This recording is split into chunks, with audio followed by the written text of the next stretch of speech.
आस्था news, पूर्ण समर्पण, संपूर्ण संरक्षण। और जब अजामिल की वृद्धावस्था आई हो तो यह अजामिल वृद्धावस्था में शैया पर शयन कर रहा है और शयन कर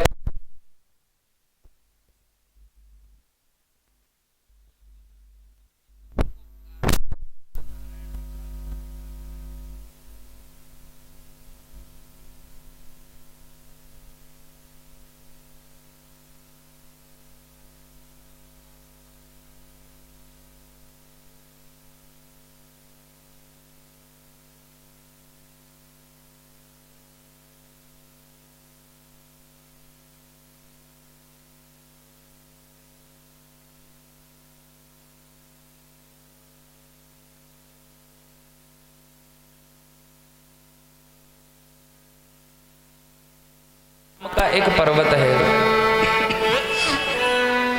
त्रिकूट नाम का एक पर्वत है। उसी के समीप क्षीर सागर नाम का एक सुंदर सरोवर है।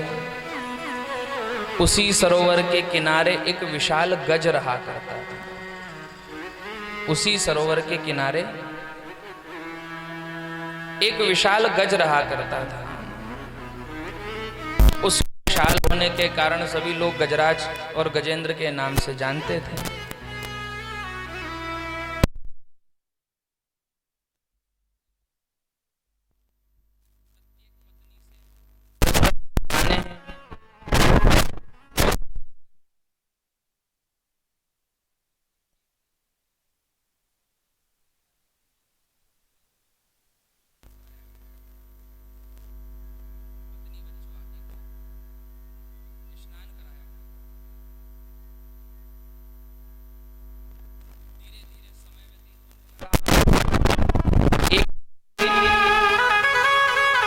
एक ग्राह ने आकर के उस गज का पैर उस सरोवर के अंदर पकड़ लिया।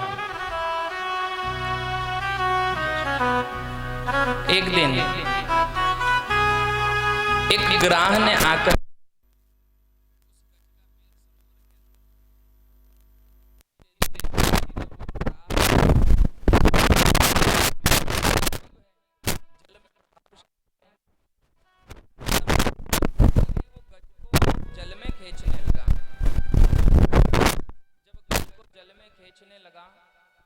जब गज को जल में खींचने लगा तो वो हाथी अपनी पत्नियों को पुकारने लगा, अरे मैंने जीवन भर तुम्हारी सेवा की, तुम्हें खूब आनंद दिया।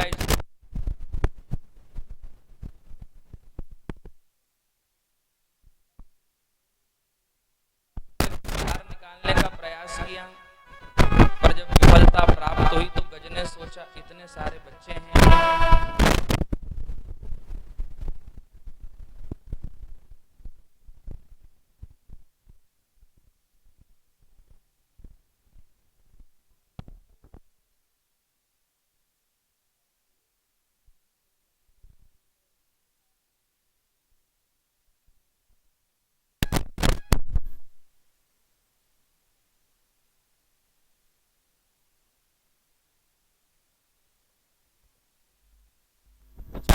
लगा कि अब तो प्राण संकट में है, अब कौन मेरे प्राणों को बचा सकता है। धीरे धीरे धीरे धीरे ग्राहक की पकड़ मजबूत होती जा रही है, गज जल के अंदर प्रवेश करते जा रहा है। जब कोई रास्ता नहीं दिखा तब उस परमात्मा की याद आई। जब कोई रास्ता नहीं दिखा तब उस और इस परमपिता परमात्मा का नियम है कि जो हम इसको देते हैं ये उसका रिटर्न हमको प्रदान करता है। अभी हमने गाया कि आजा आजा रे कन्हैया तेरी याद आई। हमने भगवान को याद किया तो याद का रिटर्न क्या होता है? कागज पे लिखो याद और रिटर्न पढ़ो उसको दया।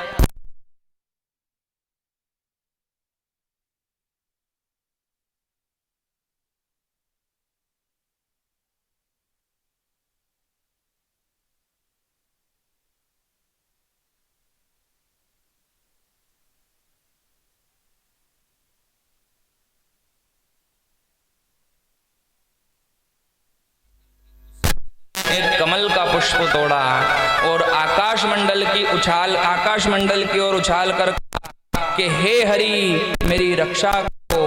वो गज ह कहता, उसके पहले परमपिता नारायण गरुड़ पर विराजमान होकर के प्रकट हो गए और री शब्द का उच्चारण हुआ ही नहीं था कि उसके पहले परमात्मा ने महाराज अपने सुदर्शन चक्र से उस ग्राह की गर्दन को अलग कर दिया।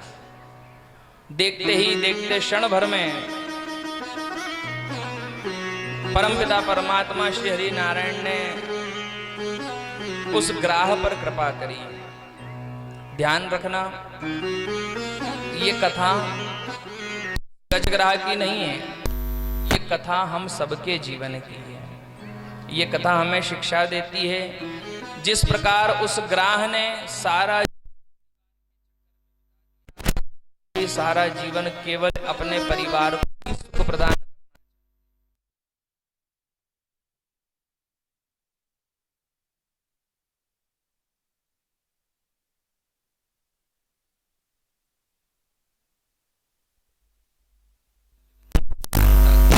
और अर्धांगिनी भी हक निभाएगी तो केवल मकान तक, परिवार के सब लोग साथ जाएंगे तो केवल शमशान तक, और बेटा भी हक निभाएगा तो केवल अग्निदान तक। परंतु इसके तो आगे भजन ही है साथी। भजन के बिना मन अकेला रहेगा। अरे मन ये 2 दिन का मेला रहेगा, न ये कायम ये जग का झमेला रहेगा। महाराज ये गजग्राह की कथा हमको शिक्षा देती है कि परिवार के चक्कर में पड़ना चाहिए, परंतु जब जीवन में भजन आदि का समय मिले, सत्संग आदि का अवसर मिले तो उससे पीछे नहीं हटना चाहिए। आपने देखा ना, नाव चलती है नदी में, नाव कहाँ रहती है? पानी में। नाव पानी में रहे जब तक तो कोई समस्या नहीं है, पर पानी नाव में आ जाता है तो गड़बड़ हो जाती है कि नहीं? बस वैसे ही इस संसार का है कि महाराज ये शरीर रूपी नाव है, इसको रहना तो संसार में ही है। यहाँ से जा तो नहीं सकते, इसको छोड़कर वनवास आदि भी नहीं कर सकते, सांसारिक सारी प्रक्रियाएं भी निभाना है। परंतु ध्यान रखना, ये शरीर रूपी नाव संसार में रहे जब तक तो ठीक है, पर ये संसार इस नाव के अंदर जाकर के विराजमान नहीं होना चाहिए। जिस दिन ये संसार इस शरीर रूपी नाव में विराजमान हो जाता है तो महाराज फिर हिचकोले आने लगते हैं। भाई नाव में पानी भरा जाए तो डोलती है कि नहीं? तो वैसे ही संसार की समस्याएं जब हृदय में विराजमान कर लेंगे तो कहीं न कहीं गड़बड़ी का आभास तो होगा ही होगा। महाराज साथ साथ में सुखदेव मुनि का एक प्रश्न और है कि प्रभु पुकारा तो गज ने था, हाथी के जीवन में समस्या आई और हाथी ने पुकारा और भगवान जब पधारे तो उद्धार ग्राह का हो गया। बात समझ में आई?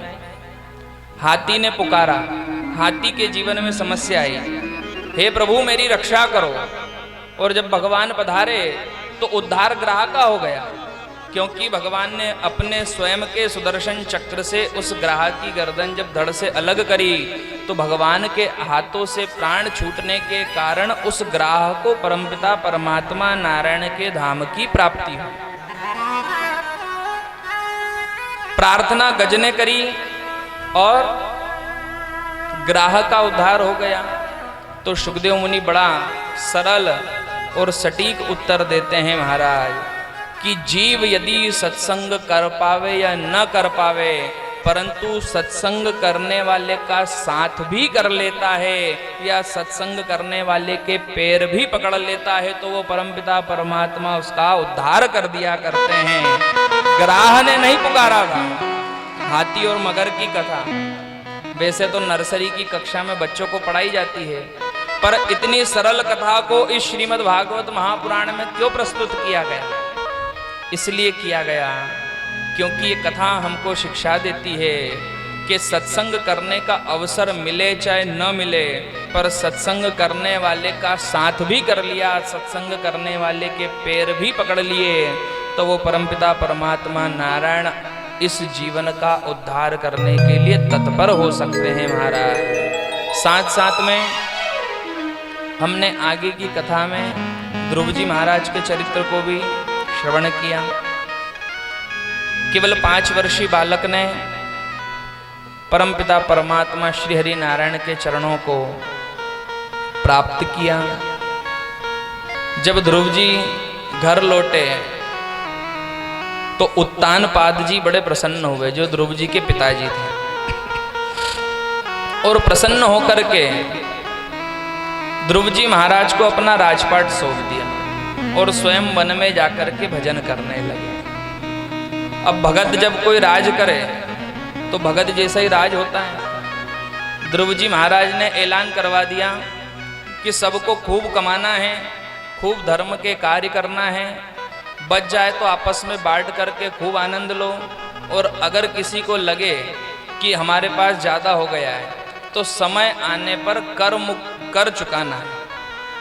कर उगाने के लिए कोई जबरदस्ती नहीं है, कर उगाने के लिए कोई जबरदस्ती नहीं है कि हमने इतना कमाया है। ऐसा कुछ होता है ना कि जितना कमाओ उसका कुछ परसेंट टैक्स देना पड़ता है सरकार को, नहीं दो तो फिर वो आकर के छापा डालते हैं, कुछ ना कुछ गड़बड़ कर दो तो उसमें कुछ उनकी कार्रवाई होती है।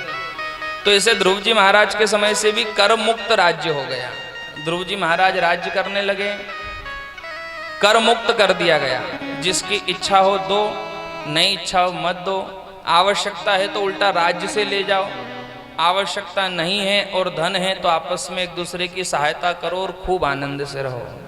यहाँ पर महाराज ये श्रीमद् भागवत महापुराण एक शिक्षा देती है। इस संसार में हमारे शास्त्र ने केवल एक ही कर की अनुमति दी है। जब हमने इस कर को भरना छोड़ दिया तो फिर हमारे माथे बहुत सारे कर भरने पड़ने लगे। होता है ना, बाजार से भोजन खरीद के लाते हैं उस पर भी टैक्स लगा हुआ होता है, आप मोबाइल चलाते हैं उस पर भी टैक्स लगा हुआ है, बात करते हैं उस पर भी टैक्स लग रहा है, यहाँ तक कि कपड़ा का पूरा पैसा दे करके कपड़ा खरीदो उस पर भी टैक्स लगता है, अपनी मेहनत करके अपने द्वारा कमाया हुआ धन उस पर भी टैक्स लगता है। तो इतने सारे टैक्स की मार क्यों पड़ रही है? क्योंकि जो शास्त्र ने अनुमति करी थी उस कर को भरना हमने छोड़ दिया। हमारे शास्त्र ने क्या अनुमति करी थी कि जब भी हम जीवन में चाहे अच्छे तरीके से या जिसका जो तरीका है अपनी अपनी व्यवस्था के अनुसार हम जैसे भी धन कमाएं उसका दशांश हमको धर्म के कार्य में लगाना चाहिए, उसका दशांश हमको धर्म के कार्य में लगाना चाहिए। ये नहीं कहना चाहूँगा, मैं भागवत जी के साथ साथ में एक मंदिर संचालक भी हूँ, यहाँ राधा रमण मंदिर की सेवाओं को संभालता हूँ, तो ये भी नहीं कहना चाहूँगा कि किसी मंदिर में जाकर के आप हर माह या प्रतिवर्ष किसी प्रकार का दान करें। ये भी नहीं कहना चाहूँगा कि साहब आप कोई विशेष संस्था में जाकर के दान करें या गौशाला आदि में करें। ये सब तो करना ही करना है, पर हमको जब भी अवसर मिल जावे या जब भी हमारे जीवन में मौका आ जावे, हमारे घर के आस पड़ोस में कोई ऐसी कन्या है जिसका पिता विवाह करना चाहता है पर सामर्थ्य नहीं है, हमारे पास सामर्थ्य है तो अपनी कमाई में से कुछ हिस्सा हम वहाँ पर लगा करके धर्म के कार्य को अर्जित कर सकते हैं।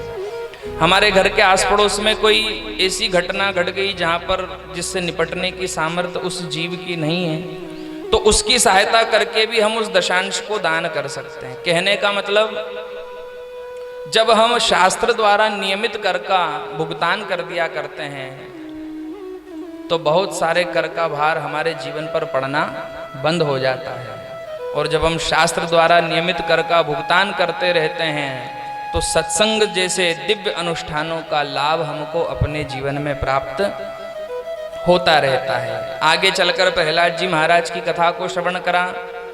छोटी सी उम्र में बालपने में ही भगवत प्राप्ति श्री प्रहलाद जी महाराज को हुई।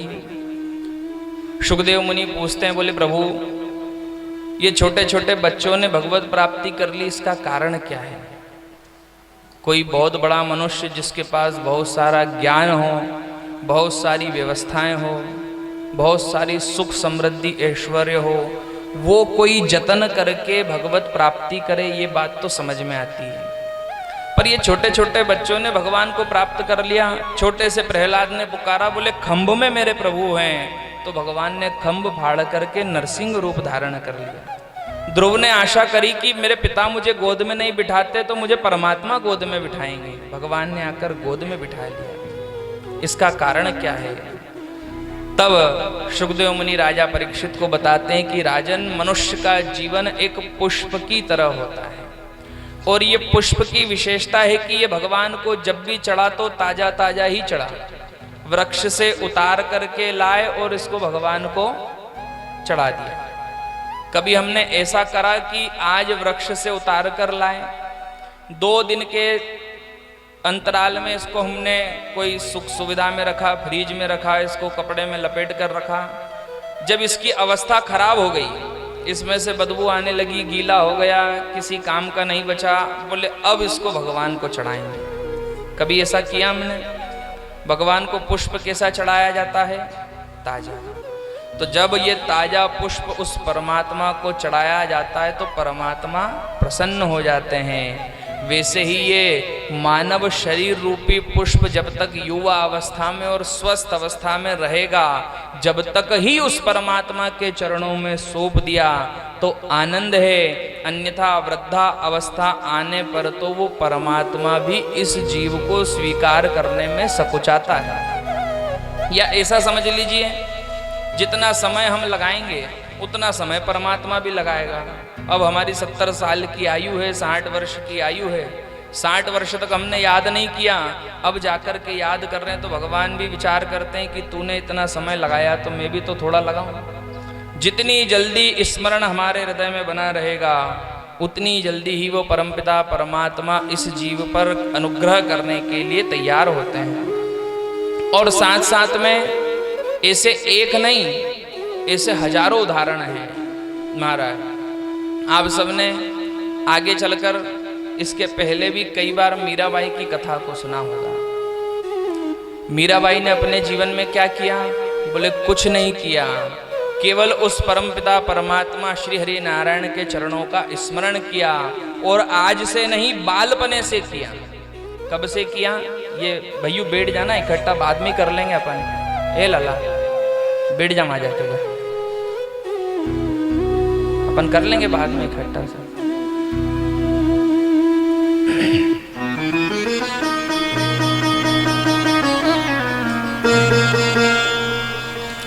तो परमपिता परमात्मा श्री हरि नारायण ने उस छोटी सी मीराबाई पर भी कृपा करी। और एक बार नहीं, जब तक प्राण रहे शरीर में, जब तक कृपा करी। इसी कलयुग की बातें देखने वालों ने तो ये भी देखा कि गिरधर गोपाल का मुख खुला और वो मीराबाई सशरीर गोविंद के शरीर में प्रवेश कर गई और महाराज केवल साड़ी का पल्लू मुख से बाहर लटका रह गया। जो लोग ने मेवाड़ में दर्शन किया होगा, आज भी वहाँ पर गोपाल जी के मुख से मीराबाई की साड़ी का पल्लू लटक रहा है। तो ये कैसे हो गया? क्योंकि बालपने से ही परमपिता परमात्मा के चरणों का स्मरण बनाए रखा। जिस समय मीराबाई छोटी सी थी, उस समय में उनके जो दादाजी थे, उन्होंने एक छोटी सी गोपाल जी की मूर्ति ला करके दी और ला करके कहा कि बेटा इनके साथ में तुम खेला करो। जैसे हम होता है ना, बच्चे छोटे रहते तो कुछ खिलौना ला करके देते हैं, वैसे ही मीराबाई के दादाजी ने खिलौना ला करके दिया और खिलौने में छोटे से गोपाल जी ला करके दिए। अब जैसे छोटी छोटी गुड़ियाएं खेलती है ना, शादी विवाह का खेल, वैसे ही छोटी छोटी अपनी सखियों के साथ में मीराबाई खेलने लगी। और जब खेलने लगी है महाराज, तो सबने अपने अपने छोटे छोटे जो पुतले थे उनको उठाकर कहा कि ये मेरा दूल्हा है, ये मेरा गुड्डा है, ये मेरा लाड़ा है, ये मेरा है। तो मीराबाई ने भी अपने छोटे से गोपाल जी को उठाकर कह दिया कि साहब मेरा दूल्हा भी यही है, मेरे दादाजी ने बढ़िया वाला खिलौना दिया, इससे अच्छा तो हो ही नहीं सकता। विवाह में खेल खेल में ही मीराबाई का विवाह श्री ठाकुर जी के साथ संपन्न हुआ, अलौकिक विवाह। समय आने पर राणा सांगा के साथ में मीराबाई का विवाह हुआ और जब युद्ध में उस राणा सांगा की मृत्यु हो गई तो उसी का एक छोटा भाई जो था वो आकर के मीराबाई से कहने लगा कि तुझे वेदव्य स्वरूप को धारण करना पड़ेगा। मीराबाई ने कहा कि ये तो संभव नहीं। उसने कहा कि मेरे भाई की मृत्यु हुई है, काश तो वो मीराबाई को परेशान भी करना चाहता था, क्योंकि बड़े भाई की मृत्यु हो गई, कहीं ऐसा ना हो ये अधिक समय तक यहाँ पर रुके तो बड़े भाई की संपत्ति का हिस्सा मुझसे मांगने लगे, इसलिए बदनाम करने लगा। और गांव-गांव में जाकर के, सारे मेवाड़ में जाकर के मीराबाई के बारे में कहने लगा कि यह जो हमारी भाभी जी हैं ये वेदव्य स्वरूप को धारण नहीं करती, इनके पति की मृत्यु हो चुकी, उसके बाद भी ये जो श्रृंगार आदि की सामग्री है उसको त्यागने को तैयार नहीं है। भरी सभा में लाकर के मीराबाई को खड़ा कर दिया और पूछा गया कि तू वेदव्य स्वरूप को धारण क्यों नहीं करती? तो मीराबाई ने क्या कहा कि महाराज, मेरे पांच भौतिक शरीर का पति इसका भाई जरूर हो सकता है, पर वास्तविकता में मेरी आत्मा का पति तो वो परमपिता परमात्मा ही है। और झूम झूम करके गाने लगी। जब लोगों ने पूछा कि अरे मीरा, तेरा विवाह उस गोपाल के साथ में कब हुआ? तो मीराबाई क्या कहने लगी? ओ राणा सुपना में परणी गो पाले मीरा तो चाली सास रे। ओ राणा सुपना में परणी गो पाले मीरा तो चाली सास रे।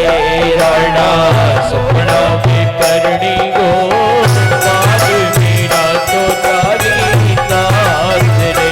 ओ राणा सुपना में परणी गो पाले मीरा तो चाली सास रे। राणा सुपना में परणी गो पाले मीरा तो चाली सास रे।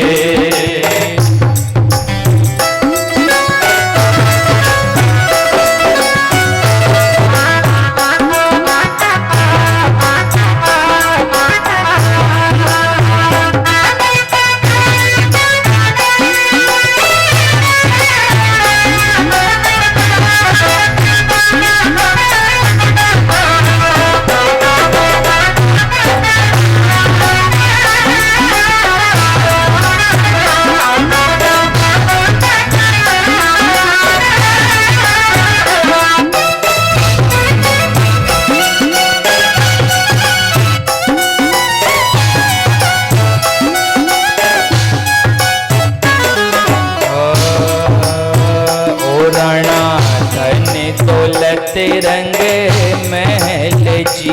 राणा धन दौलत रंग महल जी। राणा धन दौलत रंग महल जी। राणा धन दौलत रंग महल जी। ओ राणा माया निखारी तू संभाल मीरा तो चले सास रे।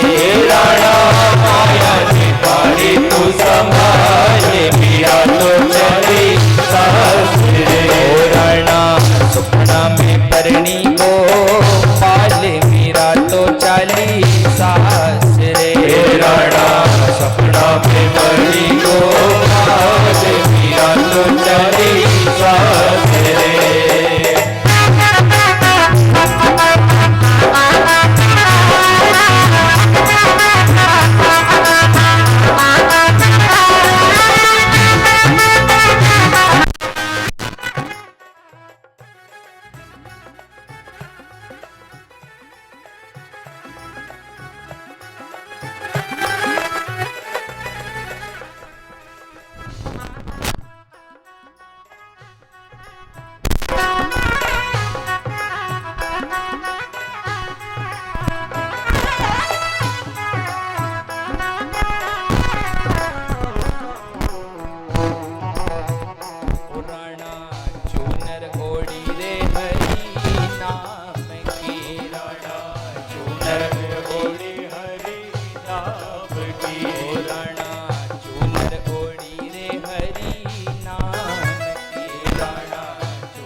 सास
आप सब लोगों को देख करके ऐसा लग रहा है एक बहुत अच्छी कथा याद आती है।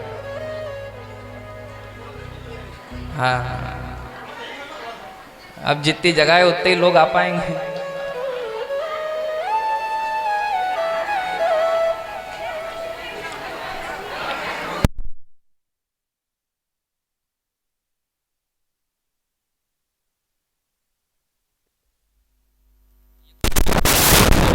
हमने बुक करा दी ऑनलाइन, अब हमारी कोई बैठेगा नहीं, हम जब जाएंगे। ये तो सत्संग की यही तो विशेषता, जो पहले आएगा वो पहले पाएगा।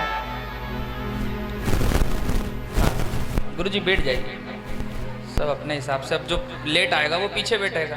आप लोगों को ही बता दूं, यहाँ से बोलना नहीं पड़े। कोई लेट आए ना और आपको इशारा करे कि मैं वहाँ बैठ जाऊँ, तो वरना पीछे जा। 4 बजे का को आया, पीछे जा भाई। जो पहले आ गए पहले पाएंगे। तो महाराज कथा को मन लगा करके श्रवण करें, क्योंकि एक बड़ी सुंदर बात है। एक बार की बात है, एक महाराज जी जिनको नेत्रों से दिखाई नहीं देता था, नेत्र से देख नहीं सकते,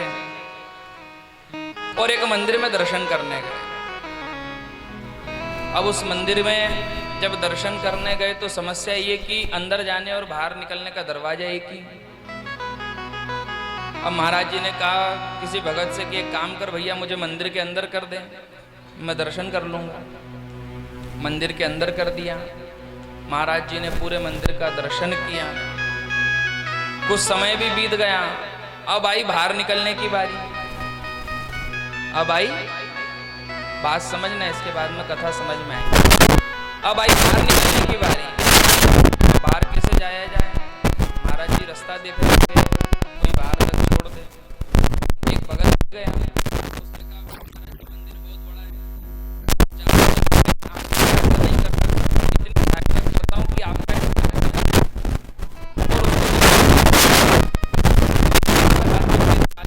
पूरे मंदिर में केवल एक ही द्वार है जहां से अंदर आया जा सकता है और बाहर जाया जा सकता है। बहुत बड़ा मंदिर है, गोल दीवार बनी हुई है चारों तरफ बड़े बड़े परकोटों से। दीवार पर हाथ रखवा दिया, दीवार पकड़ पकड़ के चलते जाना। जब आपको लगे कि गेट आ गया है तो मंदिर के बाहर हो जाओ। अब महाराज जी बड़ी मुश्किल से भीड़ में परेशान होते होते दीवार का टेका लेते लेते सहारा लेते लेते पूरे मंदिर का भ्रमण करके आए। और जैसे ही बाहर निकलने की बारी आई तो शरीर में खुजली चलने लगी। जैसे ही गेट आया तो शरीर में खुजली चली। खुजली चली तो करा और चलते गए, चलना बंद नहीं किया। गेट निकल गए, दीवार पे चले गए। महाराज जी बोले मंदिर तो बहुत बड़ा है, गेट ही नहीं आ रहा है। फिर परिक्रमा करके आए, और जैसे ही फिर गेट आया तो फिर कुछ ना कुछ समस्या हुई शरीर में, कहीं यहाँ करा कहीं यहाँ करा। फिर गेट निकल गया, किसी ने धक्का दिया तो भीड़ में आगे चले गए। हाथ टेकना चाहा तो फिर दीवार ही सामने। महाराज जी ने सोचा बहुत देर हो गई, बाहर ही नहीं निकल पा रहे। 1 बार 2 बार 3 बार 4 बार कर लिया, बाहर क्यों नहीं निकल पा रहे। परंतु महाराज निकले कहाँ से? जब बाहर निकलने का समय आता है तो हम खुद उससे वंचित हो जाया करते हैं। आज के स्वभाव को देख करके आप सबके यही बात समझ लें। 3 दिन हमने भक्ति ज्ञान वैराग्य की कथा को खूब मन लगा करके सुना, और आज जब उस नंद नंदन का प्राकट्य होने वाला है तो हमारा मन नहीं लग रहा। हम यहाँ वहाँ देखना चाहते हैं, इधर उधर देखना चाहते हैं, कोई आगे खसकना चाहता है, कोई पीछे खसकना चाहता है। ये क्या है?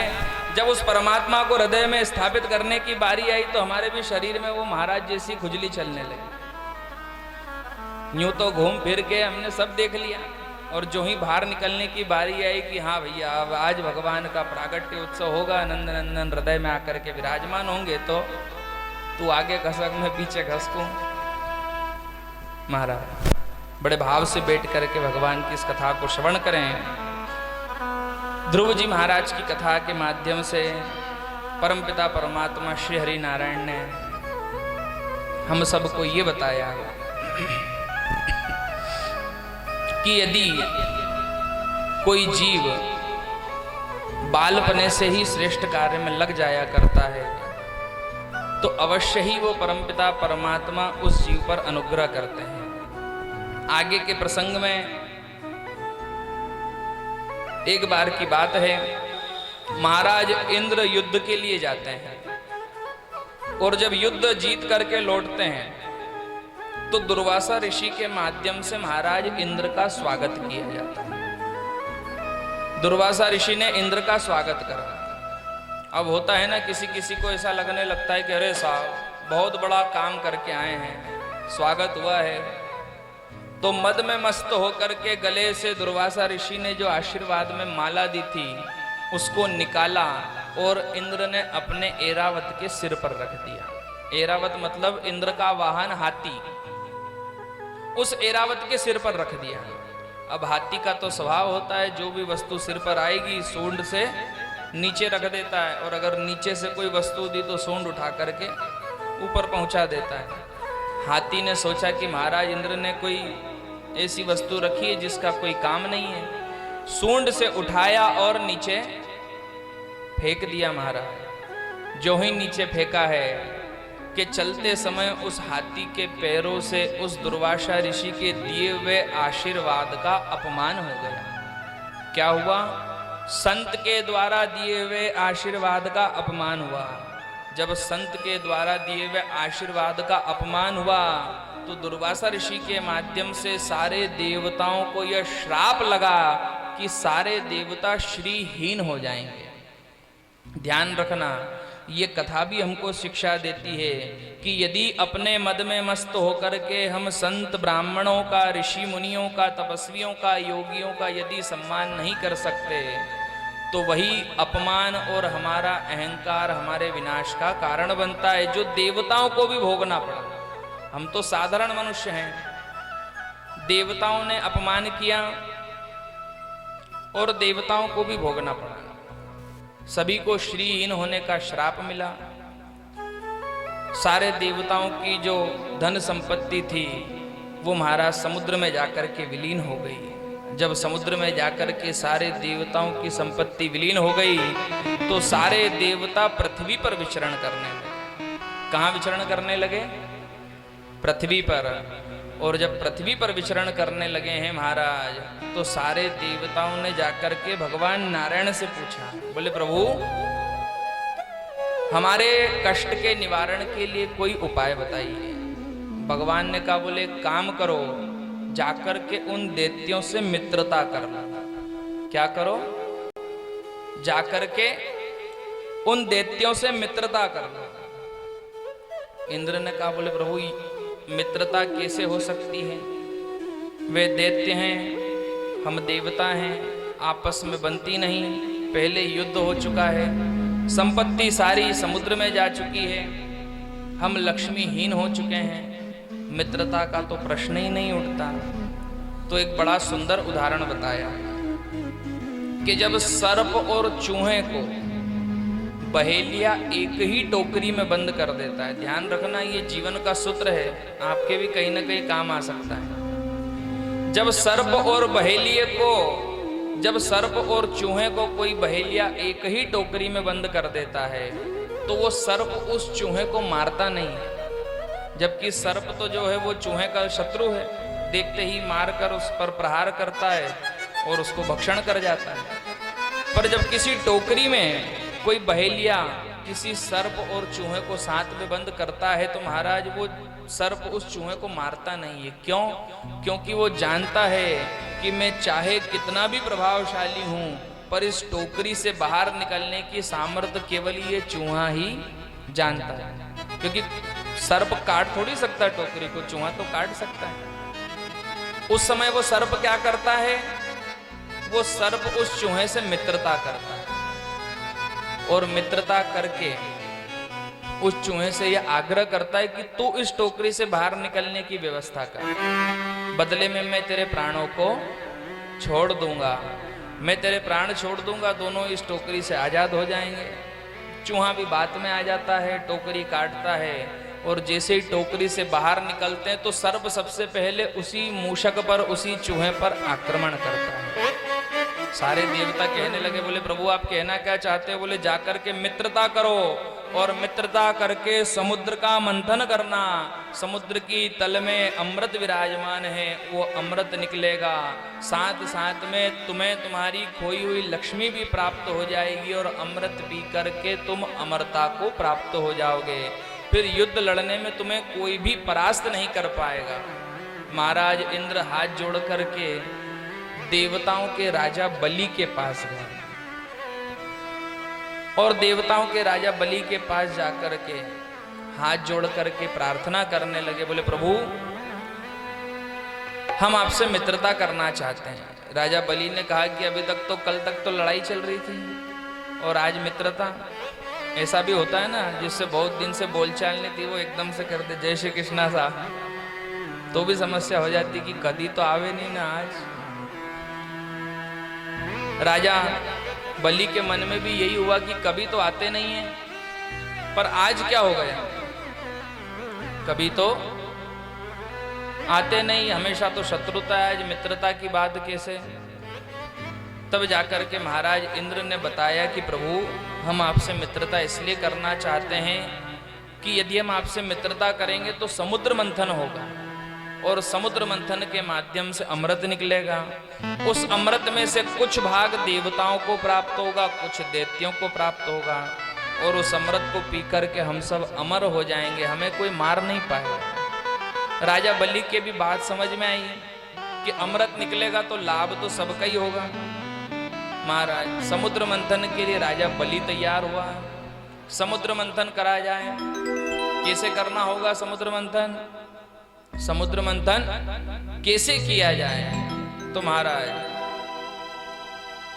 मंदराचल पर्वत को लाया गया और लाकर के समुद्र की गहराई में स्थापित करा गया। शेषनाग को आज्ञा दी गई, आकर के रस्सी का काम शेषनाग करने लगे और जैसे ही शेषनाग आकर के लिपटाया तो वो मंदराचल पर्वत समुद्र की गहराई में धंसने लगा। सारे देवताओं ने मिलकर के प्रार्थना करी, प्रभु ये पर्वत तो समुद्र के तल में जा रहा है। भगवान ने कहा सबसे नेत्र बंद करो और परमपिता परमात्मा श्री हरि नारायण आज कच्छप स्वरूप को धारण करते हैं और मंदराचल पर्वत के तल में जाकर के विराजमान हो जाते हैं। कच्छप स्वरूप में भगवान नारायण प्रकट हुए और उन्हीं कच्छप की पीठ पर मंदराचल पर्वत आकर के विराजमान हुआ है। शेषनाग की राई बनाई। जैसे ही मंथन प्रारंभ हुआ तो जितने देवता थे वो मुख की ओर जाकर के खड़े हो गए। शेषनाग लपटा गया, एक तरफ शेषनाग का मुख है, एक तरफ पूंछ है। पूंछ की ओर जाकर के सारे राक्षस खड़े हुए और मुख की ओर जाकर के सारे देवता खड़े हो गए। भगवान ने जब इस दृश्य को देखा तो नारद जी से आग्रह करा, बोले प्रभु ये जितने भी देवता हैं इनसे कहिए कि मुख को छोड़ करके पूंछ की ओर जावे। नारद जी ने कहा, बोले प्रभु इसका कारण क्या है? बोले जब मंथन होगा तो शेषनाग के मुख से जो विष भरी फुसकारें निकलेगी उससे ये सारे देवता कुरूप हो जाएंगे और कुरूप देवताओं का संसार में कोई भी पूजन नहीं करने वाला। नारद जी ने जाकर के देवताओं को कहा कि आप सब पूंछ के ओर चले जाइए। अब इंद्र मन में विचार करने लगा कि पहले ही उन पूंछ की ओर तो राक्षसों को खड़ा कर दिया, अब उनसे क्या कहें कि आप मुख की ओर आइए। नारद जी इसकी व्यवस्था तो आप ही करो। नारद जी ने व्यवस्था लगाई। नारद जी ने जाकर के राजा बलि से कहा, बोले राजा बलि इतना बड़ा मंथन करने जा रहे हो, तुम में बुद्धि नहीं है? राजा बलि ने कहा, बोले प्रभु क्या हो गया, क्या कारण है, मुझ में क्या कमी रह गई बुद्धि की? बोले बुद्धि की कमी ये रह गई कि तुम्हें पूंछ की ओर खड़ा नहीं होना चाहिए। क्यों? बोले सर्प की पूंछ तो अमंगलकारी होती है, सर्प की पूंछ तो अमंगलकारी होती है, इसलिए तुम्हें मुख की ओर जाना चाहिए। राजा बलि के बात दिमाग में आई। राजा बलि ने कहा, बोले अगर मंथन करना है तो हम तो मुख की ओर करेंगे, करना हो तो करो, नहीं तो हम तो अपने अपने घर जा रहे हैं। भगवान की ओर देखा सारे देवताओं ने, भगवान ने इशारा करा कि चलो सब पूंछ की ओर। सब पूंछ की ओर देवता पधारे, मुख की ओर सारे दैत्य पधारे और समुद्र का मंथन प्रारंभ हुआ है। जैसे ही मंथन प्रारंभ हुआ महाराज तो सबसे पहले हलाहल नाम का एक विष निकला, और जैसे ही विष निकला तो सारी पृथ्वी कंपायमान हो गई। इतना भयानक विष है महाराज कि यदि एक बूंद भी पृथ्वी पर पड़ जावे तो सारी पृथ्वी जल करके भस्म हो जावे। कौन धारण करेगा इस विष को? तब जाकर के सारे देवताओं ने मिलकर के भगवान शिव की आराधना करी। तब जाकर के सारे देवताओं ने भगवान शिव की आराधना करी। भगवान शिव ने आकर के उस विष को ग्रहण किया। जो ही विष ग्रहण किया है महाराज, शरीर में कष्ट होने लगा, शरीर में कष्ट होने लगा। क्या किया जाए?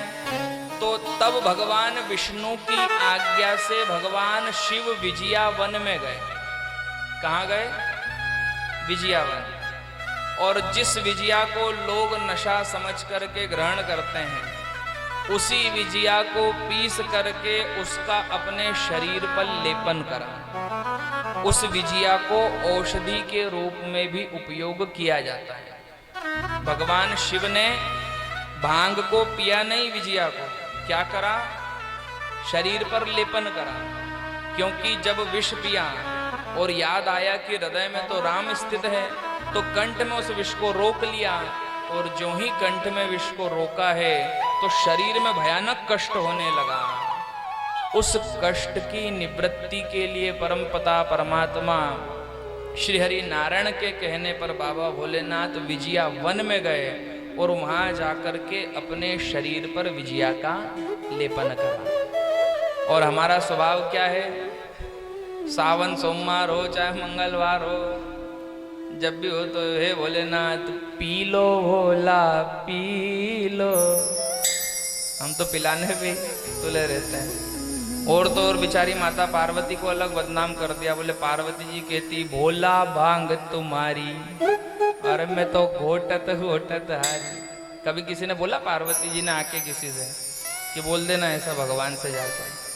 पर ये तो भगत की विशेषता है, जो मन में आ जाए। और भगवान भी भोले भंडारी हवला, और कुछ नहीं तो भांग ही पिला दे, दत्तूरा ही चढ़ा दे, और कहीं नहीं तो जिसने बोला तो अच्छा एक बात बताओ, आप नहा धो के तैयार होके खूब सुंदर श्रृंगार करके कहीं जाओ, है ना?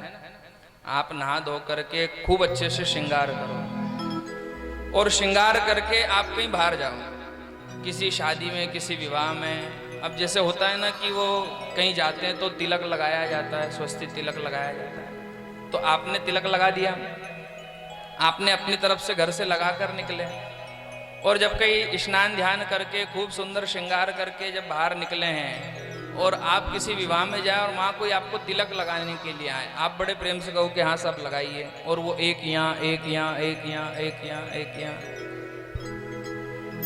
लगाते ही चले जाए, और वो भी कलर वाला कंकु खूब घोल घोल के, आपको अच्छा लगेगा? तो आप विचार करो, जब भगवान भोलेनाथ स्नान ध्यान करके तैयार हो जाते हैं और हम वो शमी पत्र शहद में डुबाया, ये लो कर रहे हैं ना कई लोग। आप विचार करो, उसका भी एक समय निर्धारित होगा कुछ ना कुछ तो, कि कोई समय निर्धारित नहीं, जब समय मिले जब कर दो आके। ध्यान रखना, कुछ लोगों को विनती करना चाहेंगे महाराज, सूर्य अस्त के बाद शिवलिंग पर जल चढ़ाने से जीव का विनाश ही होता है, कदाचित भी कल्याण नहीं होता।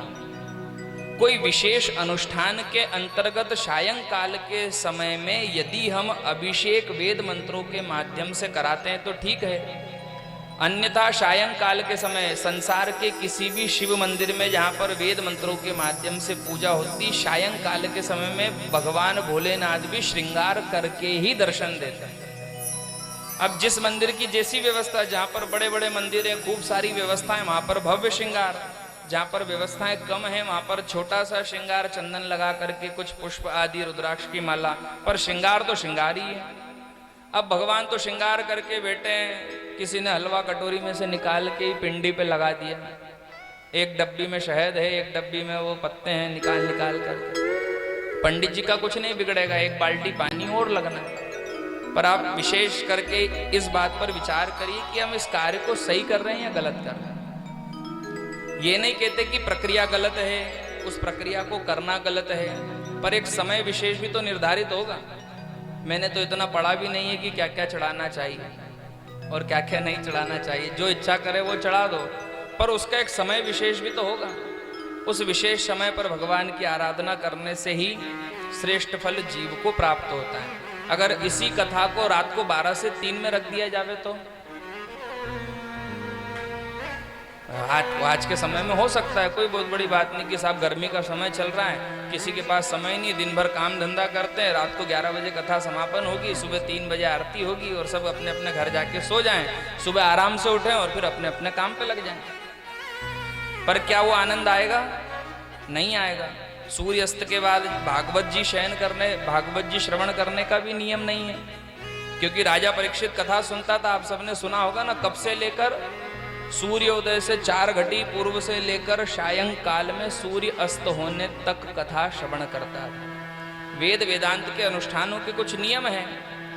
अब रात्रि काल में यदि हम भागवत जी श्रवण करेंगे तो कदाचित भी कल्याण करने वाली नहीं है, उसको सत्संग के माध्यम से लिया जा सकता है आनंद की प्राप्ति के लिए। तो वैसे ही शिव पूजन का भी एक विशेष समय है, शिव अनुष्ठान का भी एक विशेष समय है। किस समय में, किस परिस्थितियों में, किस तरीके से भगवान का पूजन किया जाए। तो महाराज कथा का प्रसंग यह है कि बाबा भोलेनाथ ने विजया को पिया नहीं, विजया का लेपन किया, और लेपन करके परमपिता परमात्मा श्री हरि नारायण की कृपा से बाबा भोलेनाथ को आनंद का आभास हुआ। भोलेनाथ ने सबको इशारा किया कि अब हमारी चिंता छोड़ करके आप समुद्र मंथन के कार्य में लगिए। समुद्र मंथन प्रारंभ हुआ। ज्यों ही समुद्र मंथन प्रारंभ हुआ है तो उसी समुद्र में से कामधेनु गाय निकली, जो पूर्व में ऋषियों के आश्रम पर बंधी थी। देवताओं को श्रीहीन होने के कारण से वह भी समुद्र में चली गई थी। जब कामधेनु गाय निकली तो ऋषि उसे अपने आश्रम पर ले गए। ऐरावत नाम का हाथी निकला तो इंद्र प्रसन्न हुआ, बोले प्रभु ये तो मेरी संपत्ति है। वापस अपने ऐरावत को अपने पास रख लिया। उच्चश्रवा नाम का घोड़ा निकला महाराज, उसको भी देवताओं ने अपने पास रख लिया। रंभा नाम की एक अप्सरा निकली जो कि महाराज इंद्र के दरबार की शोभा बढ़ाया करती थी, उसको महाराज इंद्र ने स्वर्ग में ले जा करके स्थापित कर लिया।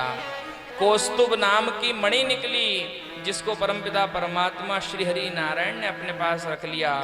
और समय आने पर वारुणी नाम की मदिरा निकली। महाराज ध्यान रखना, अमृत का कलश भी वैसा ही और मदिरा का कलश भी वैसा ही। पहचानना हमको पड़ेगा, बाजार में तो दोनों ही मिल रही है, दूध भी मिल रहा है और दारू भी मिल रही है, पर हमको विचार करना पड़ेगा कि हमको ग्रहण क्या करना है। जैसे ही महाराज मदिरा निकली तो दैत्य तो दौड़े ही दौड़े, पीछे पीछे देवताओं ने भी दौड़ लगाई कि हम भी चखेंगे। भगवान ने इशारा करा कि अपने काम की नहीं है महाराज, अगर ये तुमने ग्रहण कर ली तो अमृत दैत्यों को मिल जाएगा, क्योंकि दोनों में से एक ही चीज मिल सकती है, या तो अमृत पी लो या मदिरा पी लो। सारे दैत्यों ने मिलकर के उस मदिरा का पान करा। भगवान के कहने पर देवताओं ने वारुणी नाम की मदिरा का स्पर्श भी नहीं किया। और कुछ समय के बाद में स्वयं मैया लक्ष्मी जयमाल को लेकर के प्रकट हुई।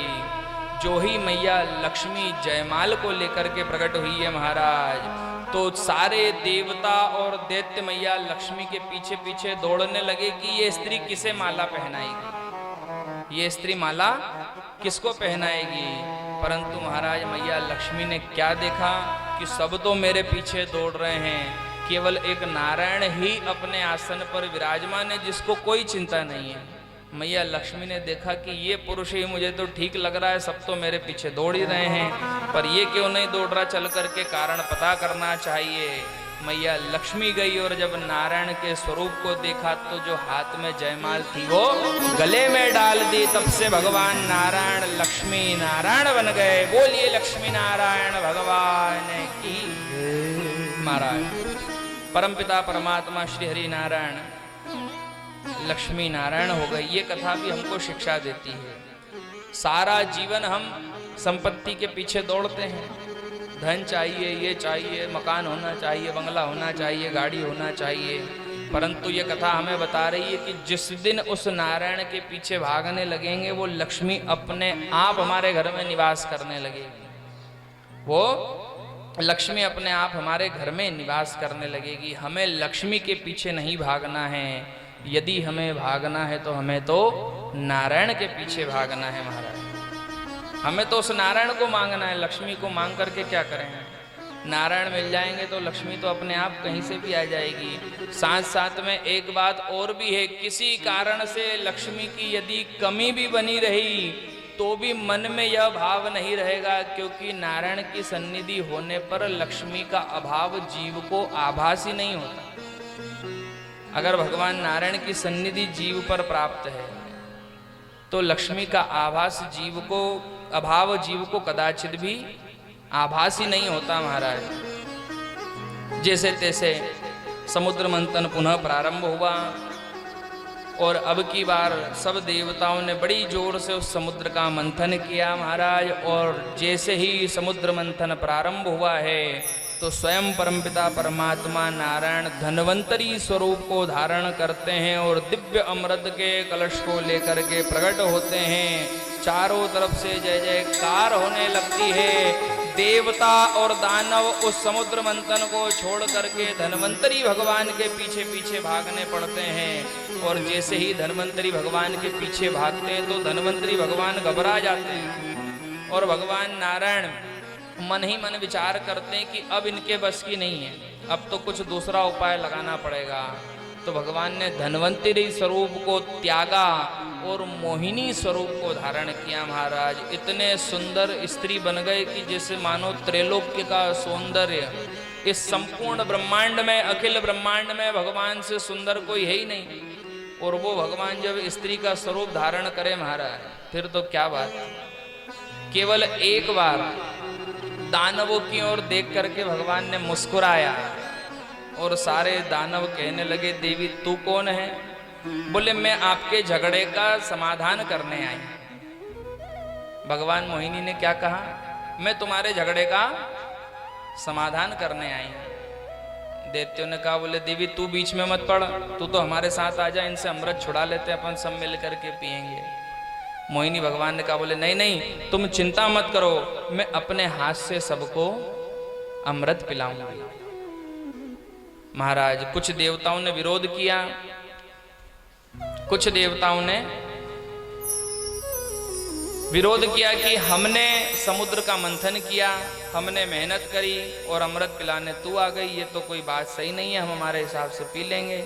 राजा बलि की ओर जैसे ही मोहिनी भगवान ने देखा और अपना जादू चलाया तो राजा बलि के कहने से सारे दैत्य और देवता एक पंक्ति में विराजमान हो गए। एक तरफ तो सारे देवता विराजमान हैं, एक तरफ सारे दैत्य विराजमान हैं। अब मोहिनी भगवान ने अमृत पिलाना प्रारंभ किया। अपने सुंदर से मुख के साथ में घुंघराली अलकावलियों को लेकर के मुख जो था वो तो दैत्यों की तरफ कर दिया, अपना मुख दैत्यों की तरफ कर दिया। और इधर महाराज एक हाथ से देवताओं को अमृत का पान कराने लगे। देवता तो केवल मुख देख करके ही अमृत से तृप्त हो रहे हैं और जितने देवता हैं वो अमृत पी रहे हैं। एक दैत्य की बुद्धि में कहीं जादू चला, राजा बलि से कहने लगा, बोले हमारा तो नंबर आ ही नहीं रहा, ये उधर ही उधर पिला रही है, हमारा नंबर आएगा नहीं आएगा। तब जाकर के राजा बलि ने कहा, बोले चिंता मत करो, ये कहीं ना कहीं हमारा लाभ ही करेगी। ये ऊपर ऊपर का जो पतला पतला अमृत है ये तो देवताओं को पिला रही है और नीचे का जो जाड़ा जाड़ा बचेगा वो हम दैत्यों को पिलाएगी। राजा बलि के कहने पर सारे दैत्य बात मानते हैं। इतने में एक के कहीं न कहीं भनक पड़ती है कि ऐसा ना हो कि अमृत खत्म हो जाए, तो सूर्य और चंद्रमा के बीच में जाकर के विराजमान होता है, अमृत का पान करता है। सूर्य चंद्रमा बताते हैं, बोले प्रभु ये तो दैत्य है, आपने इसे अमृत पिला दिया। समुद्र का मंथन से निकला हुआ जो अमृत कलश था उसे तो छोड़ा और भगवान मोहिनी स्वरूप को त्याग करके चतुर्भुज स्वरूप में प्रकट होते हैं। और देखते ही देखते अपने सुदर्शन चक्र से महाराज उस दैत्य का सर धड़ से अलग कर देते हैं।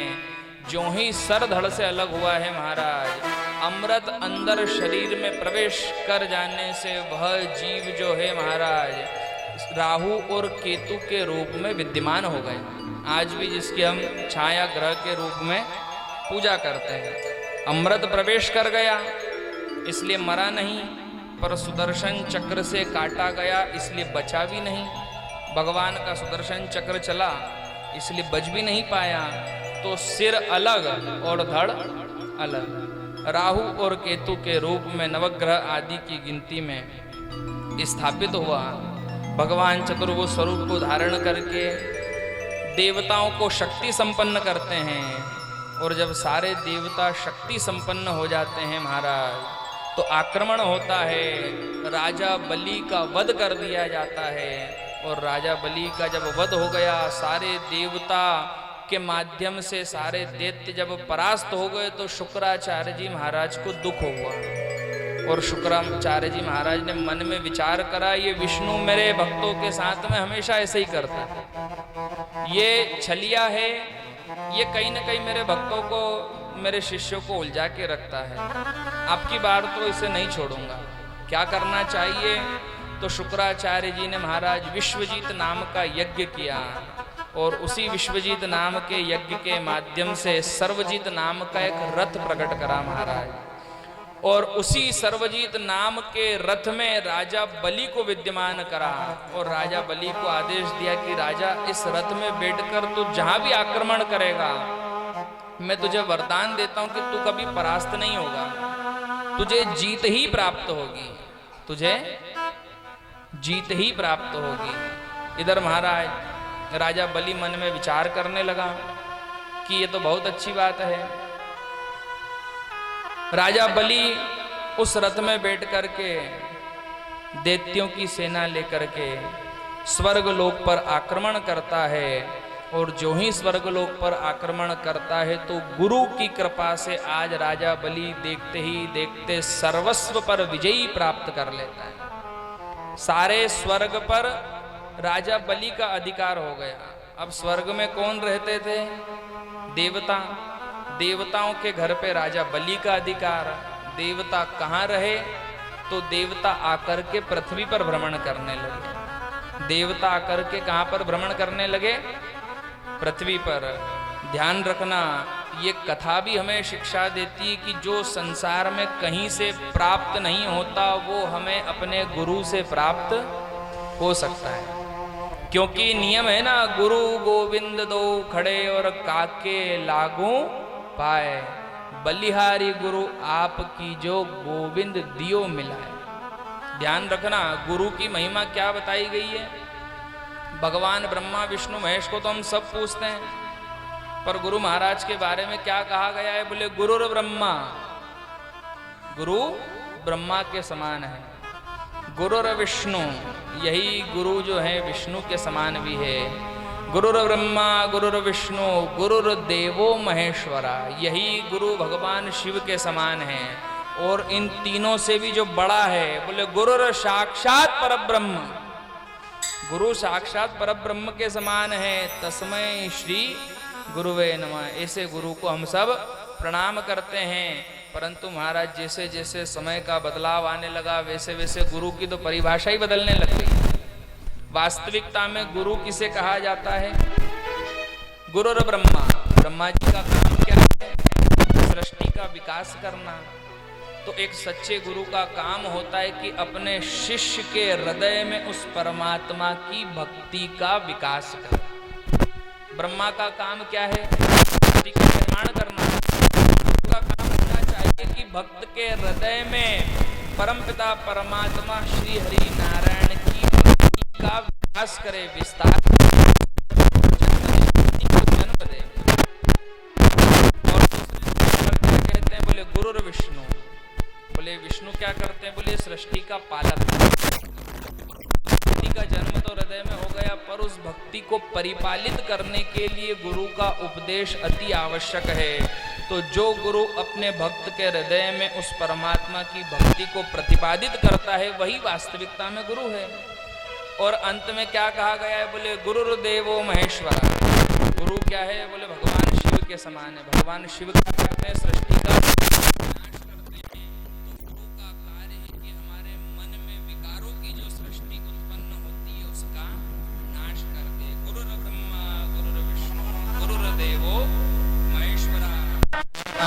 यही गुरु क्या कर सकता है? बोले गुरु साक्षात परब्रह्म।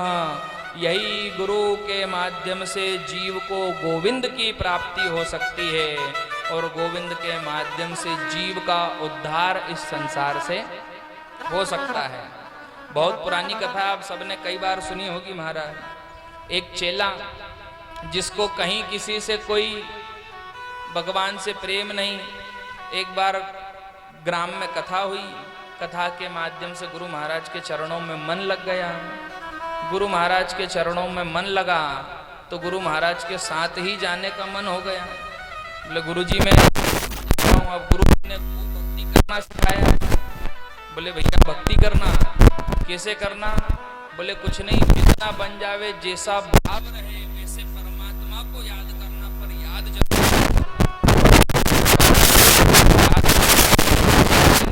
ठीक है साहब। अब चेला चले गया परमपिता परमात्मा की भक्ति करने। गुरु महाराज ना कोई मंत्र याद, ना कोई जाप याद, अनुष्ठान प्रक्रिया याद। गुरु महाराज ने कह दिया बोले बस गीत गा गा करके भगवान को मना लिया करो। वो भी मान गया कि साहब ये बहुत अच्छी बात है, गीत गा के भगवान को मना लेंगे। अब गुरु महाराज का बहुत बड़ा आश्रम है, उसमें से भोग लगाने की सेवा इस भगत के सुपुर्द आ गई। श्री जानकी नाथ का बड़ा सुंदर मंदिर है और महाराज भोग लगाने की व्यवस्था इसके सुपुर्द। ये भोजन का भी प्रेमी, भोग लगाने की व्यवस्था इसके सुपुर्द। गुरु महाराज ने कहा पूरे आश्रम में जब भोजन का निर्माण हो जाए तो कोई भी भोजन को ग्रहण न करे, उसके पहले परमपिता परमात्मा को भोग लगना चाहिए। बोले क्या करना पड़ेगा भोग लगाने के लिए? बोले अंदर रसोई घर में से सुंदर सी थाली तैयार करके लाना, भगवान नारायण के सामने रखना। उस थाली में जितने भी भोजन के पदार्थ हैं उन सब में तुलसी पत्र डाल देना, उन सब में तुलसी पत्र डाल देना। और तुलसी पत्र डालने के बाद भगवान को पुकार लेना और बड़े भाव से कह देना, अरे मेरे राम आइए और सीता राम आइए और मेरे भोजन का भोग लगाइए।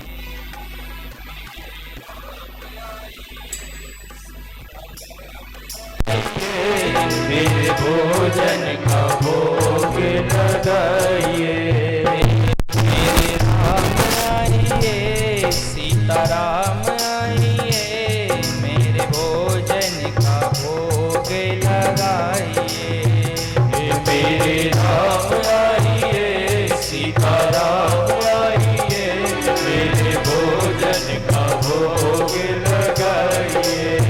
बस इतना सा गीत गाना और वो जो भोजन की थाली है उसको स्वयं प्रसाद समझ करके ग्रहण कर लेना। भगत के बाद दिमाग में बैठ गई ये तो बहुत आसान सा काम है। भगवान का भोजन करा, प्रसाद ग्रहण करा, धीरे धीरे धीरे समय व्यतीत होने लगा। एकादशी का व्रत आया, आज भी है ना 11, आज का ही दिन आया एकादशी का।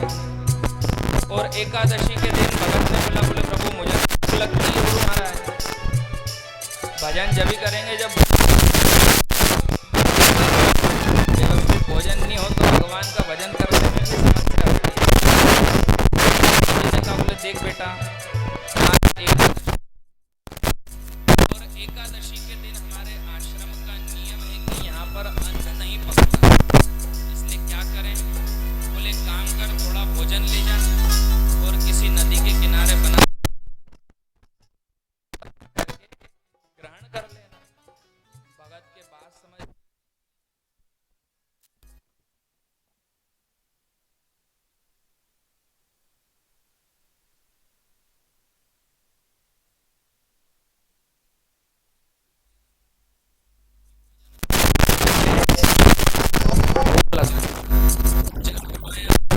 और गीत गाया। जैसे ही गीत गाया तो भगवान राम ने भी सोचा कि आज तो हर मंदिर में एकादशी, सब मिश्री ले लो या चावल मत, भूख लग रही है तो रोटी तो ये खा सकता है। और इधर भगत ने गीत प्रारंभ करा, अरे मेरे राम सीता राम आइए, मेरे भोजन का भोग मेरे राम आइए, सीताराम आइए, मेरे भोजन का भोग लगाइए। ओ मेरे भोजन का भोग लगाइए। मेरे भोजन का भोग लगाइए। अब इसका गीत खत्म हुआ और भगवान प्रकट हो गए। इसका गीत खत्म हुआ और भगवान प्रकट हो गए। ला भैया भोजन करा। भगत कहने लगा, बोले प्रभु मैंने तो सोचा कि जैसे मंदिर में खाते हो कि तुलसी पत्र डाला, जल घुमाया, अब मैंने तो एक का ही बनाया। तो भगवान ने कि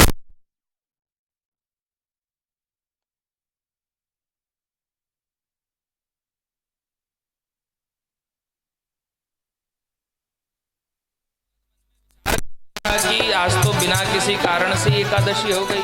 गुरु महाराज ने तो आज्ञा दी थी भोजन करने की, पर आकर के ये खा गए। अगली एकादशी आई तो इसने सोचा भगवान भोजन करने आते हैं। गुरु महाराज से बोले कि 2 जने का आटा डाल दे। 2 जने का आटा डाल दिया, नदी किनारे जाकर के भोजन बनाया और भोजन बना करके जैसे ही गीत गाने लगा तो उधर भगवान ने भोजन करने जानकी जी ने पूछा प्रभु किधर? बोले आज एकादशी है ना, तुम सब हम तो जा रहे भोजन करने। तो जानकी जी ने बोला कि सरापा घूमने मैं बैठूंगा गाड़ी पे। जानकी जी भी बैठ गई और पहुंची सीधे भगत के पास और वो तो गीत ही गा रहा है। अरे मेरे राम आइए, सीताराम आइए, मेरे भोजन का भोग लगाइए। मेरे राम आइए, सीताराम आइए, मेरे भोजन का भोग लगाइए। ओ मेरे भोजन का भोग लगाइए। मेरे भोजन का भोग लगाइए। अब महाराज ये आ गए 2। भोजन कितने का बना? 2 का। इन दोनों ने ग्रहण कर लिया। भगत आज फिर भूखा रह गया। अगली एकादशी के दिन महाराज से बोलता कि ये तुम्हारे भगवान भी विचित्र है, मंदिर में तो आते ही नहीं है और वहाँ नदी किनारे मेरे पास भोजन करने आ जाते हैं, रोज खा लेते हैं और चले जाते हैं, मैं तो भूखा ही रह जाता हूँ। महाराज जी ने सोचा कि हो सकता है ये थोड़ा सा भोजन का शौकीन भी है, इसलिए इसको ज़्यादा लगता होगा। क्या करें? बोले अगली एकादशी पे जाए तो थोड़ा और ले जाएंगे। अब अच्छा 3-4 जने का भोजन लेकर के गया। इसने जैसे तैसे मेहनत करके पकाया और श्री ठाकुर जी को पुकारा। ओ मेरे राम आइए, सीताराम आइए, मेरे भोजन का भोग लगाइए। मेरे राम आइए, सीताराम आइए, आगे भोजन का भोग लगाइए। अब ये तीनों की तिकड़ी साथ में जम गई, क्योंकि राम सीता जा भी जाए तो लक्ष्मण जी सेवा के लिए सदा साथ ही रहते थे। वनवास में भी गए कि नहीं 14 साल साथ में। तो लक्ष्मण जी ने बोला, बोले प्रभु किधर? बोले भोजन करने जाते हैं। लक्ष्मण जी ने कहा, बोले प्रभु वनवास में 14 वर्ष तक साथ दिया और रोटी खाने अकेले अकेले, मैं भी चलूँगा। ठीक है भैया तू भी बैठ जा। हनुमान जी ने देखा कि साहब ये तीनों जहाँ जाए अपने को तो जाना ही पड़ेगा, तो हनुमान जी भी साथ में चले गए। अब महाराज जब हनुमान जी भी साथ में पहुँचे तो ये भगत तो घबरा गया कि लो पहले 1 आते थे, फिर 2 आए, आज तीसरे भलते कोई साथ में लिया और साथ में बंदर भी लिया है। अब तीनों ने मिलकर भोजन करा, जो बचा कुचा था हनुमान जी ने पा लिया प्रसाद समझ करके, और ये फिर भूखा रह गया। अब ये गुस्सा करता गुरु महाराज पे जाके कि तुम्हारी गलती है, तुम्हारे भगवान ठीक नहीं है। भाई ऐसा होता है ना, आपने पंडित जी को बोला कि कल भोजन के लिए पधारना, अब पंडित जी तो आए साथ में लाड़ी भी लिया है, भाई भी लिया है, काका जी भी आ जाए, भतीजा भी आ जाए, तो आप विचार करो कि पंडित जी हमने तो एक को ही निमंत्रण दियो, तो यो कहीं चक्कर है। वैसा ही भगत के साथ भी हो गया। पर महाराज भगवान तो भाव का भूखा है। अगली एकादशी पर ये भगत बहुत सारा राशन लेकर के गया। बोले तुम्हारे भगवान आते हैं। गुरु महाराज ने सोचा है कहीं बेचता तो नहीं ले जाके आश्रम में से, चल करके देखना चाहिए। गुरु महाराज ने कहा इसको राशन दे दो और अपन पीछे से देखेंगे। गुरु महाराज पीछे छुप गए और अब की बार इसने क्या करा, मन में विचार करा कि अपन हर बार भोजन बनाते हैं, अपने को मिलता तो है ही नहीं, जब मिले ही नहीं तो फिर बनाने से क्या लाभ। भगवान तो कैसे भी प्रसन्न हो जाएगा। राशन ले जा करके रख दिया और भगवान को बुलाया, और मेरे राम आइए सीता राम आइए, मेरे भोजन का भोग लगाइए। मेरे राम आइए प्यारे राम आइए, आगे भोजन का भोग लगाइए। महाराज राम लक्ष्मण और जानकी ये तीनों तो आया है, साथ में हनुमान जी महाराज भी आए। और जब इन चारों को आते हुए देखा तो भरत शत्रुघ्न और इनने भी सोचा कि अपन भी अपने अपने परिवार को ले और चलो, कौन एकादशी के चक्कर में पड़ेगा। सब पधार गए उस प्रांगण में। और आज सबके साथ में क्या हुआ महाराज, भगत ने क्या किया कि भोजन तो बना ही नहीं, राशन पड़ा हुआ है। भगवान ने कहने लगा कहाँ है व्यवस्था। भगत ने कहा, बोले प्रभु आज मैं थक गया हूँ, बनाना पड़ेगी, आज भोजन बनाना पड़ेगा। महाराज अब वो भगत सबको आर्डर चला रहा है। देखो साहब ये भोले भगत की विशेषता है। शास्त्र में वर्णन है तुलसीदास जी का, निर्मल मन जन सो मोहि पावा। और एक जगह नहीं 1000 जगह वर्णन है। क्या हुआ, मैया जानकी को पात्र दे दिया, बोले माता जी आप 3 बार का भोजन करके गई, आज आटा लगाओ। हनुमान जी से बोला कि भैया तू भी आ जाता है भोजन करने, तो कुछ काम करता ही नहीं, झाड़ू लगा, तेरे पास पूंछ है बढ़िया वाली। हनुमान जी झाड़ू लगा रहे हैं। भरत जी महाराज को कह दिया, बोले आप आज पहली बार आए हो इसलिए आपको छोटा सा काम है। क्या, बोले चूल्हा जलाने के लिए लकड़ी बीन के ले आओ।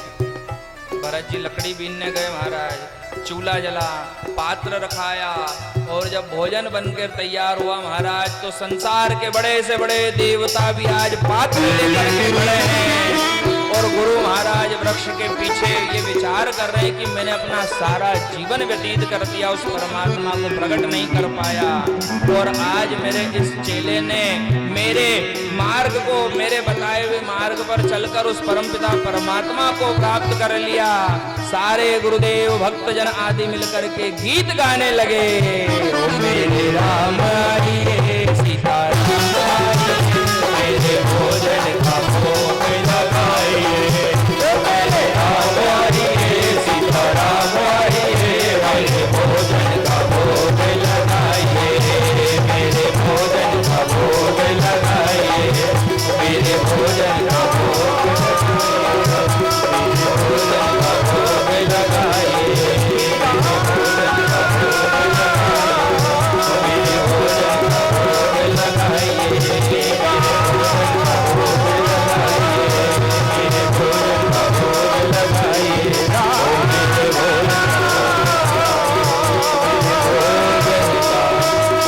भोजन महाराज। भगवान रामचंद्र प्रकट हुए, सबने मिलकर के भोजन बनाया। बहुत समय तक क्या हुआ, भगत ने भगवान को भोजन कराया, और जब भगत की शरणागति भाव को देखा तो आज भगवान के हाथों से भगत ने भोजन पाया।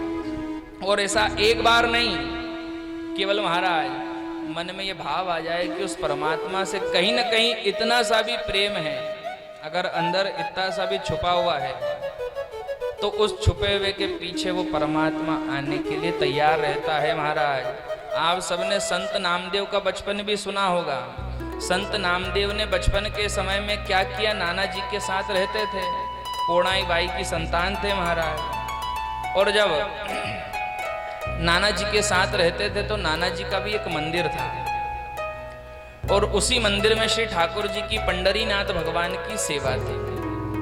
छोटे से बालक को सेवा सौंप दी कि बेटा रोज पूजन पाठ कर दिया करना। और यहीं पर नामदेव जी महाराज पूजन पाठ करने लगे। अब नामदेव जी महाराज जो जो नाना जी बुलाते वो बाहर से दे देते, गर्भगृह में क्या चल रहा है ये देखने का कभी अवसर नहीं मिला। नाना जी क्या करते, पर्दा लगाते, भगवान को भोग रख देते, घंटी बजाते और कहते जाओ बेटा भगवान ने भोजन कर लिया, ये भोजन ले जा करके ग्रहण कर लो। भगवान ने दूध पी लिया, ले जा करके ग्रहण कर लो। बहुत समय तक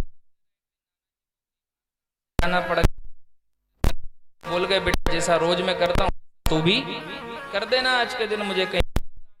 अब की व्यवस्था जिम्मे है। भगवान की दिन की सारी सेवाएं से निवृत्त होकर के रात्रि में दूध ले जा करके रखा, तुलसी पत्र डालकर घंटी बजा कर कहने लगा, बोले आओ प्रभु ग्रहण करो। नाना जी बोल कर गए। अब भगवान कोई ग्रहण करे, परंतु महाराज परमपिता परमात्मा नारायण की लीला देखिए। छोटा सा बालक बार बार विनय कर रहा, बोले प्रभु आप ग्रहण करो ना, तो फिर जाकर इसको उठाकर अंदर ले जाऊंगा। आप ग्रहण करो ना, तो जाकर अंदर ले जाऊंगा।